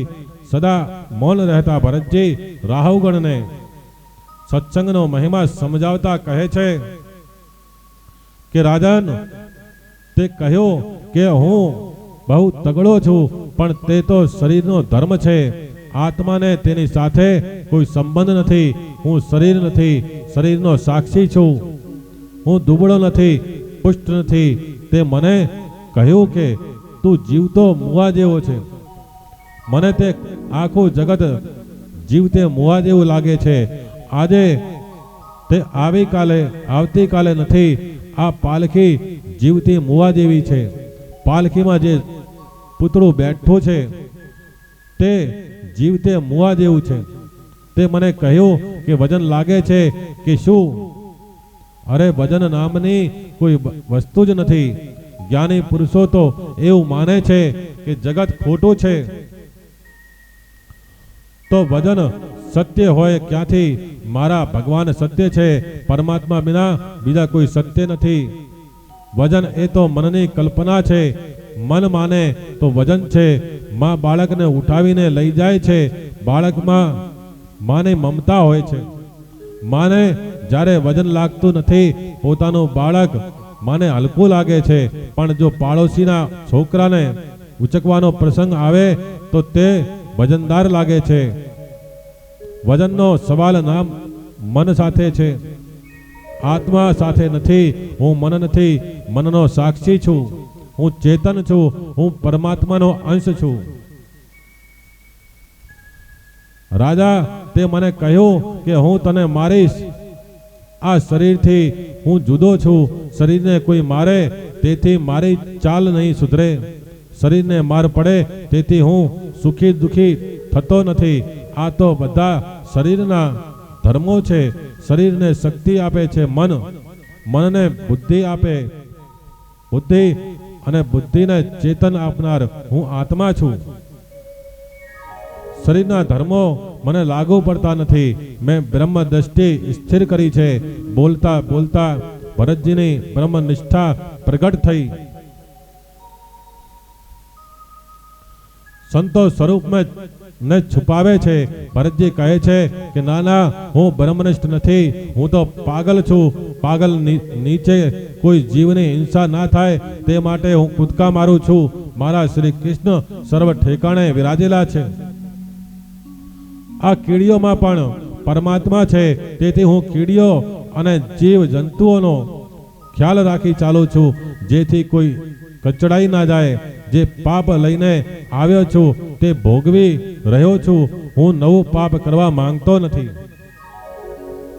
જગતને સાક્ષી રૂપે નિહાળું છું. તારે જે કરવું હોય તે કરી શકે છે. મારી ચાલ નહીં સુધરે. પાગલને કોઈ મારે તેથી તે ડાયો થતો નથી. માર પડવાથી કોઈ ડાયો થતો હોય તો જગતમાં કોઈ પાગલ રહે જ નહીં. જળ ભરતના આવા વિદતા ભર્યા વચનો સાંભળી રાહુગણ વિચારવા લાગ્યો કે આ શું બોલે છે? આ વેદાંતના સિદ્ધાંતો બોલે છે. આ પાગલ નથી, આ પરમ અંશ છે. આ કોઈ જ્ઞાની મહાત્મા લાગે છે. રાજા રાહુગણે પાલકીમાંથી કૂદકો ડોકો બહાર કાઢ્યું. જોયું તો ભરતજીના ખભે મેલી જનોઈ હતી. તે જોતા રાજાને ખાતરી થઈ કે આ બ્રાહ્મણ છે. કેવળ જાતનો બ્રાહ્મણ નહીં, એણે બ્રહ્મ દ્રષ્ટિ સ્થિર કરી છે. આવા પવિત્ર બ્રાહ્મણના હાથે મેં પાલખી ઉપડાવી. ધિક્કાર છે મને. મેં મોટી ભૂલ કરી છે. મારી દુર્ગતિ થશે. હું કોઈ નરકમાં જઈશ એવું મને લાગે છે. ચાલતી પાલકીમાંથી રાજા કૂદી પડ્યો. ભરતજીના ચરણમાં સાષ્ટાંગ વંદન કર્યા. રાજાએ ભરતજીને બહુ માન આપ્યું. પાલકીમાંથી ગાદી બહાર કાઢીને તેના ઉપર ભરતજીને બેસાડ્યા. ભરતજીની નિર્વિકાર અવસ્થા છે. રાજાએ બહુ અપમાન કર્યું ત્યારે ભરતજી નારાજ થયા નથી, અને રાજાએ અતિ માન આપ્યું ત્યારે પણ ભરતજી રાજી થયા નથી. જ્યાં માન નથી, જ્યાં અપમાન નથી, જ્યાં સુખ નથી, જ્યાં દુઃખ નથી, સંતની પરીક્ષા મનોવૃત્તિથી થાય છે, કપડાથી નહીં. માન મળ્યું તો પણ એ જ સમતા. માન અપમાનમાં વૃત્તિ સમ છે. વેશથી સંત થવું કઠણ નથી, હૃદયથી સંત થવું કઠણ છે. ભરતજી જ્ઞાનની છેલ્લી ભૂમિકામાં આનંદમય પરમાત્મામાં સ્થિર છે. સાધારણ માનવી તો માન મળે તો મલકાય છે. જ્યારે તેમનું થોડું અપમાન થાય ત્યારે હૈયું બાળે છે. જેને માન ગમે છે તેને અપમાન બહુ દુઃખ આપે છે. જેને માન ગમતું નથી તે અપમાનમાં શાંતિ ગુમાવતો નથી. રાજાએ કહ્યું, મહારાજ તમે કોણ છો? મેં સાંભળ્યું છે કે ગુરુ દત્તાત્રેય પાગલના વેશમાં અનેક વાર ફરે છે. તમે ગુરુ દત્તાત્રેય છો? તમે સુખદેવજી છો? તમે કપિલ મુનિના આશ્રમમાં હું તત્વના ઉપદેશ લેવા માટે જાઉં છું. તે કપિલ ભગવાન તો મારી પરીક્ષા લેવા માટે રસ્તામાં આવ્યા નથી ને? મારા જેવો કામી અને વિલાસી જીવ આપને શું ઓળખી શકવાનો છે? મહારાજ તમારો પરિચય આપો, મને કંઈક ઉપદેશ કરો. આપે કહ્યું કે વજન જેવી કોઈ વસ્તુ નથી. આત્મા આનંદ રૂપ છે, સૂક્ષ્મ છે, ખરું છે, પણ આત્માનો સંબંધ બુદ્ધિ સાથે, બુદ્ધિનો સંબંધ મન સાથે, મનનો સંબંધ ઇન્દ્રિયો સાથે, અને ઇન્દ્રિયોનો સંબંધ શરીર સાથે છે. તો શરીરને દુઃખ થાય તો આત્માને પણ દુઃખ થવું જોઈએ. ચૂલામાં તપેલી હોય, તપેલીમાં દૂધ હોય, દૂધમાં ચોખા હોય, તો ચૂલામાં ના અગ્નિથી એકબીજાના સંબંધના કારણે દૂધમાંના ચોખા પાકી જાય છે. એટલે શરીરને જે દુઃખ થાય તે આત્માને થવું જ જોઈએ.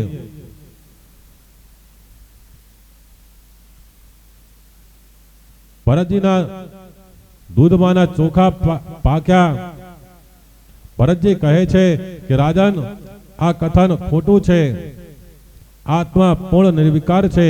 અગ્નિ ઉપરના દૂધમાંના ચોખા પાક્યા, પણ દૂધમાં પથ્થર રાખ્યા હોય તો તે પથ્થર કંઈ પાકતા નથી, કારણ કે તે નિર્લેપ રહે છે. જ્યારે આત્મા તો સર્વથી શ્રેષ્ઠ અને નિર્લેપ છે. મન બંધનમાં આવે છે. આત્મા સમજે છે કે હું બંધનમાં છું. મન વિષયોનું ચિંતન કરે તો શત્રુ છે, અને પરમાત્માનું ચિંતન કરે તો મિત્ર છે. પાણી હોય તો જ કાદવ થાય છે, ને પાણીથી જ કાદવ ધોવાય છે. કાદવનું કારણ પાણી છે. કાદવ દૂર કરવાનું કારણ પણ પાણી જ છે. બંધનનું કારણ મન છે, અને મોક્ષનું કારણ પણ મન છે. મન સંસારનું ચિંતન ઘણું કરે છે, તેથી મન વિષયોમાં ફસાય છે. વિષયો મનમાં ઘર કરે છે. મન બગડે એટલે જીવન બગડે છે. મન સુધરે તો આત્માને મુક્તિ મળે છે. મારી એકવાર ભૂલ થઈ. મારું મન અગાઉ હરણ બાળમાં ફસાયું, તેથી મારે હરણનો અવતાર લેવો પડ્યો. હું એકવાર પશુ થયો. હવે હું સાવધાન રહું છું. હું મન પર જરાય વિશ્વાસ રાખતો નથી. હું સતત ભક્તિ કરું છું. નારાયણનું ધ્યાન કરું છું. જ્ઞાન અને ભક્તિ વૈરાગ્યથી જ દૃઢ થાય છે. સંસારનું કોઈ પણ સુખ બહુ મીઠું લાગે તો ભક્તિ અને જ્ઞાન વહી જશે.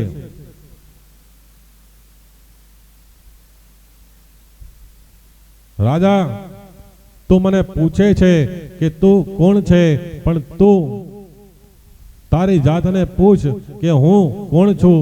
તું શુદ્ધ આત્મા છે. જાગ્રત, સ્વપ્ન અને સુષુપ્તિ એ ત્રણ અવસ્થાનો સાક્ષી આત્મા છે. જ્ઞાનીઓ જગતને સત્ય માનતા નથી, જ્ઞાનીઓ સંસારને કલ્પિત માને છે, જગત સ્વપ્ન જેવું છે, તેમ છતાં સૂતેલો છે તેને સ્વપ્ન આવ્યું, સ્વપ્નમાં તેણે જોયું કે એક વિકરાળ વાઘે તેના ઉપર હુમલો કર્યો, વાઘ આવ્યો, જાણી તે મનુષ્ય ગભરાયો, વાઘ મને ખાઈ જશે એમ માની તે રડવા લાગ્યો અને ચીસો પાડવા લાગ્યો. તરત તે જાગી ગયો, તેને સમજાયું કે આ તો સ્વપ્ન હતું. સ્વપ્નના વાઘથી બીવાની કઈ જરૂર નથી, પરંતુ સ્વપ્ન ખોટું છે તે સમજાય ક્યારે? જાગીએ ત્યારે. જાગ્યો કોણ? સર્વ વિષયોમાંથી જેનું મન છૂટી ગયું તે. તેથી તુલસીદાસજી કહે છે કે જાનીએ તબ હે જીવ જગ જાગા, જવ સવ વિષય વિલાસ વિરાગા. રાજન, તેથી જ તો કહું છું કે આ બધા મનના ખેલ છે. મનને શુદ્ધ કરવા સંતોનો સમાગમ કરવો જોઈએ. મહાપુરુષોની સેવાથી બ્રહ્મ પ્રાપ્તિ થાય છે. સત્સંગ વગર જ્ઞાન મળતું નથી. સ્વરૂપનું પરિપૂર્ણ જ્ઞાન એ એક સત્ય વસ્તુ છે, એક બ્રહ્મ જ સત્ય છે. બ્રહ્મ સ્વરૂપ ભેદથી રહિત પરિપૂર્ણ આત્મા સ્વરૂપ છે. પંડિતો તેને ભગવાન વાસુદેવ કૃષ્ણ એ નામોથી પણ વર્ણવે છે, બાકી તો જગત મિથ્યા છે. ભરતજીએ રાજા રાહુગણને દિવ્ય તત્વનો ઉપદેશ કર્યો છે અને ભવાટવીનું વર્ણન કર્યું છે. સંસારમાં જીવ અનાદિક કાળથી રખડે છે, એનો કોઈ અંત આવતો જ નથી. જીવ ભાન ભૂલ્યો છે, એ વિચારતો નથી કે હું ક્યાં હતો ને ક્યાં જઈ રહ્યો છું. રસ્તામાં તેને 6 ગઠિયા મળે છે. આ 6 ગઠિયા તેનું વિવેક રૂપી ધન લૂંટી લે છે અને ખાડામાં ફેંકે છે. 5 જ્ઞાનેન્દ્રિયો અને 6ઠું મન, આ 6 ગઠિયા છે. આ એક ઇન્દ્રિયો આત્માનું વિવેક રૂપી ધન લૂંટી લે છે, એને છેતરે છે. કોઈ સંત મળે તો સંસાર રૂપી જંગલમાંથી એને બહાર કાઢે. સંસારમાં એકલા ભટકશો નહીં. કોઈ સંતનો કે કોઈ સદગુરુનો આશરો લેશો તો તેમાંથી બહાર નીકળશો. માયાને કારણે જીવ સુખની લાલચમાં આ સંસાર રૂપી જંગલમાં ભટકે છે, પણ તેને સાચું સુખ મળતું નથી. જેનો નાયક આંધળો, તેનો લશ્કર ખાડામાં, તેવી રીતે જ જીવનો સાચું સુખ સરદાર એટલે કે મન યોગ્ય નથી. તેના પર ઇન્દ્રિયો રૂપી લૂંટારાઓ હુમલો કરે છે અને તેનું ધર્મરૂપી ધન લૂંટી લે છે.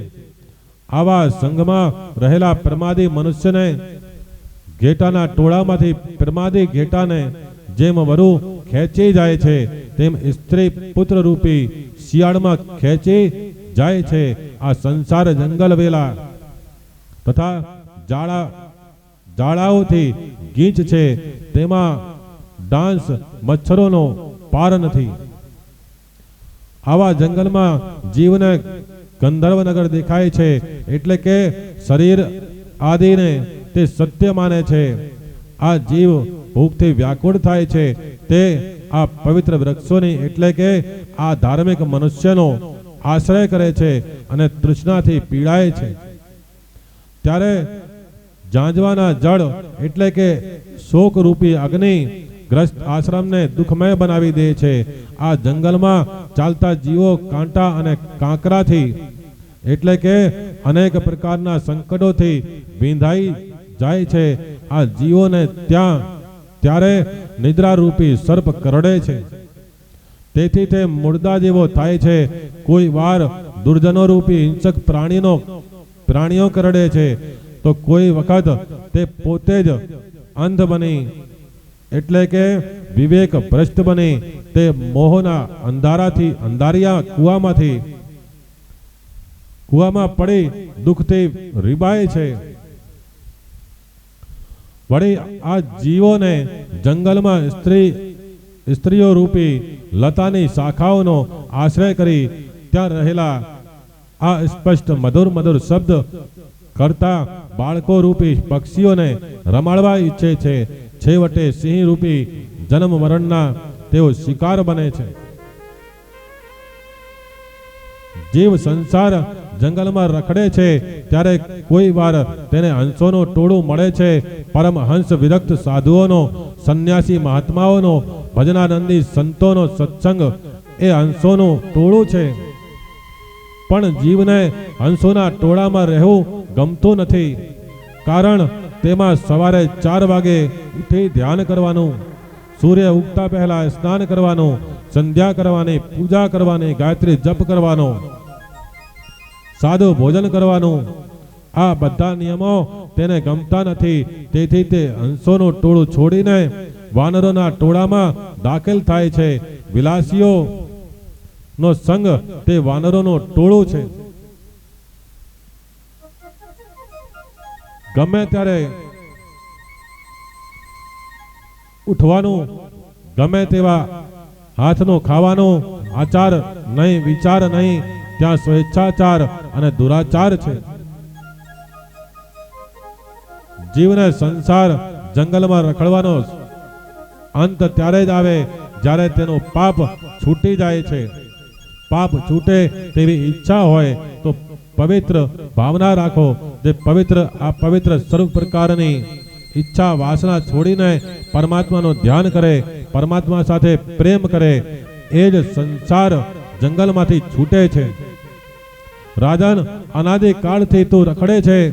અનેક વાર રાજા થયો, અનેક વાર રાણી થયો, અને હજી સંસાર સુખમાં સુખ આવતી નથી. આ બધું ક્યાં સુધી કરીશ? ભરતજીએ રાજાને એવો સુંદર બોધ આપ્યો છે કે રાજાની અંદરની આંખ ઉઘડી ગઈ. રાજા સાવધાન થયા. રાજાને હવે સોનાની પાલખી અને માટી સરખી જ લાગે છે. નોકરોને કહ્યું કે આ સોનાની પાલખી તમે લઈ જાઓ. મને રસ્તામાં સદગુરુ મળ્યા છે, મારે હવે ઘેર આવવું જ નથી. રાહુગણજીને ભરતજીનો સત્સંગ થયો. ભરતજીએ દીક્ષા આપી, ધ્યાન યોગની વિધિ સમજાવી. આદિ નારાયણ પરમાત્માનું ધ્યાન કરતા રાહુગણ કૃતાર્થ થયા. ભરતજી પરમાત્મામાં ધ્યાન કરતા કરતા ભગવાનના ચરણોમાં લીન થયા છે. ત્યાર પછી ભારત વર્ષના ઉપાસ્ય દેવો અને ઉપાસક ભક્તોનું વર્ણન આવે છે. માનવ શરીરની નિંદા ભાગવતમાં ઠેર ઠેર કરેલી છે. માનવ શરીરની સ્તુતિ 5મા સ્કંદમાં જ છે, તે પણ દેવોએ કરેલી છે. માનવ શરીર મુકુંદની સેવા કરવા માટે છે. માનવ ધારે તો નરનો નારાયણ થઈ શકે છે. મનુષ્ય જન્મ સર્વ પુરુષાર્થોનું સાધન છે એમ કહી દેવો આ ભારત વર્ષમાં જન્મ પામેલા મનુષ્યનો આ પ્રમાણે મહિમા ગાય છે.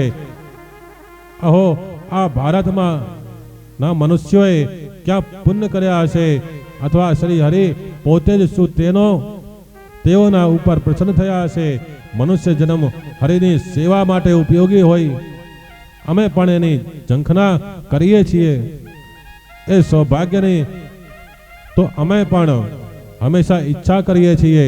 આમ દેવ જેની ઝંખના કરે છે, તેવો મનુષ્ય જન્મ ભારતમાં મેળવવા પછી માનવી ઈશ્વરને ભૂલે તો એનું દુર્ભાગ્ય છે. પરમાત્માએ આ જન્મ આપીને મોટી કૃપા કરી છે, તેને શું વ્યર્થમાં જવા દેશો?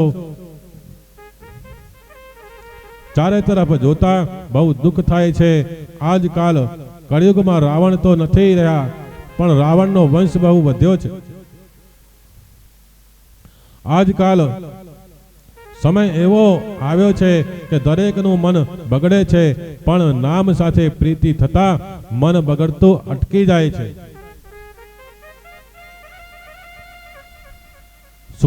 સુખદેવજીએ અધ્યાયમાં ભરતજીના વંશનું વર્ણન કર્યું છે, પછી ભૂગોળ ખગોળનું વર્ણન કર્યું છે. જંબુદ્વીપ, લક્ષદ્વીપ, શાકદ્વીપ, સાલમલી દ્વીપ, કોંચદ્વીપ, કુશદ્વીપ, પુષ્કરદ્વીપ જેવા 7 દ્વીપો છે. તે દ્વીપોમાં અનેક નદીઓ છે, અનેક પર્વતો છે. જંબુદ્વીપમાં 9 ખંડ છે: ઇર્યાવર્ત, કેતુમાલ, રમ્યક, હિરણ્યક, કુરુ, ભદ્રાક્ષ, હરિવંશ, વર્ષ, કિનપુરુષ અને ભરતખંડ. એક એક ખંડમાં પરમાત્માનું સ્વરૂપ અનન્ય ભક્ત સાથે વિરાજે છે. ભરતખંડના માલિક દેવ નર નારાયણ સ્વામી છે. એમની સેવા નારદજી કરે છે. ભરતખંડનો મહિમા સમજાવ્યો છે. ગ્રહોની નક્ષત્ર ગતિ અને રાશિ ગતિ 2 પ્રકારની ગતિ સમજાવી છે. પૃથ્વીની નીચે અતલ, વિતલ, સુતલ, તલાતલ, મહાતલ, રસાતલ અને પાતાળ એમ સપ્ત પાળની કથા કહી છે. છેલ્લે પરીક્ષિત રાજાએ નરક લોક વિશે જાણવાની ઈચ્છા દર્શાવતા સુખદેવજીને પૂછે છે, મને નરક લોકનું વર્ણન સંભળાવો. ઉપરાંત લોકોને જુદા જુદા ફળ મળે છે, તેનું કારણ શું છે તે પણ જણાવો. સુખદેવજી કહે, કર્મ કરનાર મનુષ્યની શ્રદ્ધા 3 પ્રકારની છે. શ્રદ્ધામાં તારતમ્ય હોવાથી સર્વ કર્મોના ફળો જુદા જુદા મળે છે. તેમજ જેને માટે શાસ્ત્રમાં મના કરેલી છે એવા અધર્મ કરનારા મનુષ્યની શ્રદ્ધા વિરૂપ હોય છે. તેથી તેને ફળ રૂપે હજારો નરકની ગતિઓ મળે છે. તેની મુખ્ય મુખ્ય ગતિઓ હવે હું તમારી આગળ વર્ણન કરીશ. 3 જગત દક્ષિણ દિશામાં, પૃથ્વીને નીચે અને સમુદ્રની ઉપર આવેલ છે. બધા મળીને 21 નરકો આવેલ છે. તામેસ્ત્ર, અંધ્ર તામેશ, રોરવ, મહારોરવ, કુંભીપાક, કાલસૂત્ર, અસિપત્રવન, શુકરમુખ, અંધકૂપ, કૃમિ ભોજનમ, સંદંશ, સપ્તસુરમી, વજ્રકંટકા, શાલમી, વેતરણી, પુયોદ, પ્રાણરોધ, વિષનન, લલાક, ભક્ષ, સારમેયોધન, આવીચી અને આયમાન આ નરકો ઉપરાંત બીજા 7 નરકો મનાય છે. સારકર્દમ, રક્ષોગણા ભોજનમ, શૂલ પ્રોત, દદા શુદ્રકમ, અવટ નિરોધન, પર્યાવર્તન અને સૂચિમુખ. આ બધા નરકોમાં જેણે જેવા પાપ કર્યા હોય તેવો તેને દંડ એટલે કે વિવિધ પ્રકારની સજા અને દુઃખો ભોગવવાના હોય છે. જે મનુષ્ય પારકાના ધનનું, સંતાનનું, અગર સ્ત્રીનું હરણ કરે છે તે તામેશ નરકમાં પડે છે. જે મનુષ્ય બીજાને છેતરી તેની પત્ની વગેરેનો ઉપયોગ કરે છે તે અંધ્ર તામેશ નરકમાં પડે છે. જે મનુષ્ય પોતાના ભરણ પોષણમાં રત રહે છે તે રોરવ નરકમાં પડે છે. જે મનુષ્ય જીવ હિંસા કરી પશુ પક્ષીઓને જીવતા જ રાંધે છે તે કુંભીપાક નરકમાં પડે છે. જે મનુષ્ય માતા પિતાનો, બ્રાહ્મણોનો અને શાસ્ત્રોને દ્રોહ કરે છે તેને કાલસૂત્ર નરકમાં જવું પડે છે. જે મનુષ્ય સુખી હોવા છતાં પોતાના ધર્મનો ત્યાગ કરીને પાપખંડ ધર્મમાં પડે છે તે અસિપત્રવન નરકમાં પડે છે. રાજા અથવા અધિકારી બિન અપરાધીને દંડે છે અને બ્રાહ્મણને દેહાત દંડની સજા કરે તે શુકર મુખ નરકમાં પડે છે. જે મનુષ્ય પારકી પીડાને જાણતો નથી તેમજ જીવ જંતુઓને પીડા કરે છે તે અંધકૂપ નરકમાં પડે છે. જે મનુષ્ય મળેલ વસ્તુનો એકલો જ ઉપયોગ કરે છે અને પંચમહાયજ્ઞ કરતો નથી તે ક્રમી ભોજન નરકમાં પડે છે. જે મનુષ્ય સાધન સંપન્ન હોવા છતાં બીજાની વસ્તુઓ ચોરે છે, અગર બળાત્કારી હરી લે છે,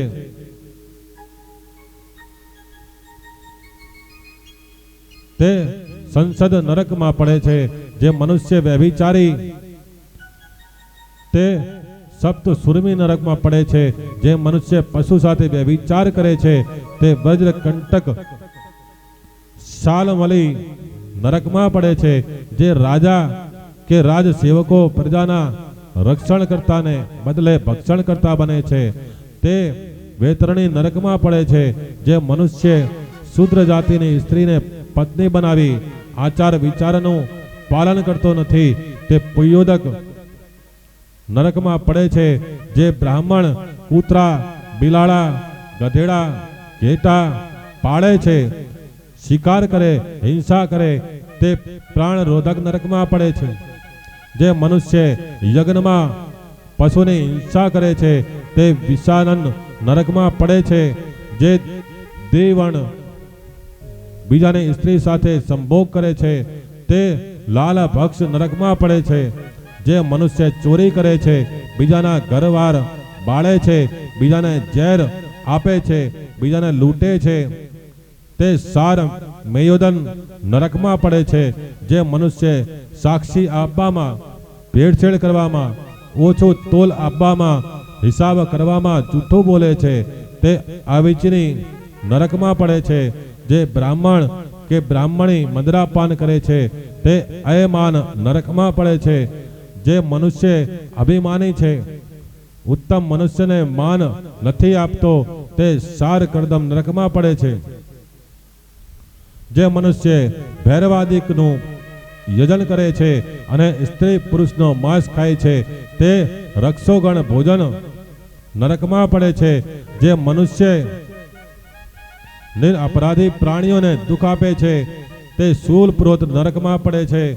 જે મનુષ્ય બિના કારણે પ્રાણીઓને દુઃખ આપે છે તે દદંશ શુદ્રક નરકમાં પડે છે. જે મનુષ્ય ઊંડા ખાડા, ઊંડી કોઠીઓ તથા ગુફાઓમાં પ્રાણીઓને પૂરે છે તે અવટ નિરોધક નરકમાં પડે છે. જે મનુષ્ય ક્રોધમાં આવી જઈ અભ્યાગતને અતિથિઓને બાળી નાખે છે તે પ્રાય વર્તન નરકમાં પડે છે. જે મનુષ્યો લોભી, ધન હરનાર, કંજૂસ છે તે સૂચિમુખ નરકમાં પડે છે. પાપીઓ હોય તે નરકમાં પડે છે અને પાપની આકરી સજા ભોગવે છે. ધર્મને માર્ગે ચાલનારા સ્વર્ગમાં જાય છે અને ફરીને જન્મ લેવા માટે પાપ અને પુણ્યના શેષ ભાગથી પાછા મૃત્યુ લોકમાં અવતરે છે. તમે તમારા મનને સજા કરશો તો યમરાજા તમને સજા કરશે નહીં. જે જીવ જૂઠો બોલે તે દિવસે ઉપવાસ કરો. જે દિવસે પાપ થાય તે દિવસે માળા વધારે ફેરવો. પરમાત્માનું નિરંતર નામ સ્મરણ કરતા રહો. બોલીએ શ્રી કૃષ્ણ ભગવાન કી જય. અહીંયા 5મો સ્કંદ પૂર્ણ થાય છે. કાલે 6મ સ્કંદમાં પ્રવેશ કરીશું એટલે 6ઠ્ઠા સ્કંદમાં. એટલે સમયસર પધારશો ને કે પછી આગળ હું ટાઈમ ખેંચી લઈશ. આવો તમારા મરજીથી, પણ જવો છો મારી મરજીથી ને. એટલે ઘડિયાળનો કોટો જોવો હવે ઘરે. અહીંયા આયા પછી જોયા શું ફાયદો થાય. બોલો શ્રી કૃષ્ણ દ્વારકાધીશ ભગવાન કી જય. અંબે માત્ર કી જય. ભવાની જગદંબે માત કી જય.